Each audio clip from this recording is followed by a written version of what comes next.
அத்தனை அரிசிகளில் இதுவரை கண்டறியப்பட்டதுல மிகச்சிறந்த மருத்துவ குணம் கருப்பு கவுனி அரிசிக்கு மட்டும்தான் இருக்கு.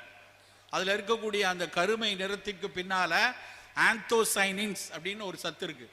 அந்த ஆந்தோசைனின்ஸ் நீங்கள் எந்த கருமை நிற பழம் எடுத்துக்கிட்டாலும் சரி, கரு நீல நிற பழம், அது கத்திரிக்காயினுடைய கருநீளமாக இருந்தாலும் சரி, நவ்வா பழத்தில் இருக்கக்கூடிய கருநீளமாக இருந்தாலும் சரி, வெளிநாட்டில் இருக்கக்கூடிய ப்ளூபெரி ராஸ்பெரி அப்படிங்கிற பழத்தில் இருக்கக்கூடிய அந்த ஆந்தோசைனின்ஸ் ஒரு சாதாரணமாக இருக்கக்கூடிய ஒரு அழற்சி, இன்ஃப்ளமேஷன் சொல்லக்கூடிய அழற்சியிலிருந்து புற்றுநோயில் ஏற்படக்கூடிய அழற்சி வரைக்கும் தடை செய்யக்கூடியது இந்த கருப்பு கவுனி அரிசி.